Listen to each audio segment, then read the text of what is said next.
فائز 5واں باب۔ جب تو خدا کے گھر کو جاتا ہے تو سنجیدگی سے قدم رکھ، کیونکہ شنوا ہونے کے لیے جانا احمقوں کے ذبیحے گزراننے سے بہتر ہے، اس لیے کہ وہ نہیں سمجھتے کہ بدی کرتے ہیں۔ بولنے میں جلد بازی نہ کر، اور تیرا دل جلد بازی سے خدا کے حضور کچھ نہ کہے، کیونکہ خدا آسمان پر ہے اور تو زمین پر، اس لیے تیری باتیں مختصر ہوں، کیونکہ کام کی کثرت کے باعث سے خواب دیکھا جاتا ہے، اور احمق کی آواز باتوں کی کثرت ہوتی ہے۔ جب تو خدا کے لیے منت مانے تو اس کے ادا کرنے میں دیر نہ کر، کیونکہ وہ احمقوں سے خوش نہیں ہے، تو اپنی منت کو پورا کر۔ تیرا منت نہ ماننا اس سے بہتر ہے کہ تو منت مانے اور ادا نہ کرے۔ تیرا منہ تیرے جسم کو گنہگار نہ ٹھہرائے، اور فرشتہ کے حضور مت کہے کہ بھول چوک تھی۔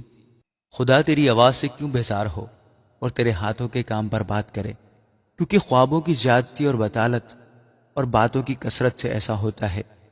لیکن تو خدا سے ڈر۔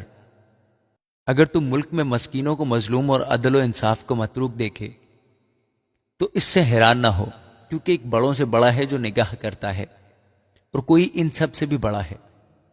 زمین کا حاصل سب کے لیے ہے، بلکہ کاشتکاری سے بادشاہ کا بھی کام نکلتا ہے۔ زر دوست روپیہ سے آسودہ نہ ہوگا، اور دولت کا چاہنے والا اس کے بڑھنے سے سیر نہ ہوگا، یہ بھی بتلان ہے۔ جب مال کی فراوانی ہوتی ہے تو اس کے کھانے والے بھی بہت ہو جاتے ہیں، اور اس کے مالک کو سوائے اس کے کہ اسے اپنی آنکھوں سے دیکھے اور کیا فائدہ ہے۔ محنتی کی نیند میٹھی ہے، خواہ وہ تھوڑا کھائے خواہ بہت، لیکن دولت کی فراوانی دولت مند کو سونے نہیں دیتی۔ ایک بلائے عظیم ہے جسے میں نے دنیا میں دیکھا، یعنی دولت جسے اس کا مالک اپنے نقصان کے لیے رکھ چھوڑتا ہے، اور وہ مال کسی برے حادثے سے برباد ہوتا ہے۔ اور اگر اس کے گھر میں بیٹا پیدا ہوتا ہے تو اس وقت اس کے ہاتھ میں کچھ نہیں ہوتا، جس طرح سے وہ اپنی ماں کے پیٹ سے نکلا اسی طرح ننگا جیسا کہ آیا تھا پھر جائے گا، اور اپنی محنت کی اجرت میں کچھ نہ پائے گا جسے وہ اپنے ہاتھ میں لے جائے۔ اور یہ بھی بلائے عظیم ہے کہ ٹھیک جیسا وہ آیا تھا ویسا ہی جائے گا، اور اسے اس فضول محنت سے کیا حاصل؟ وہ عمر بھر بے چینی میں کھاتا ہے، اور اس کی دکداری اور بیزاری اور خفکی کی انتہا نہیں۔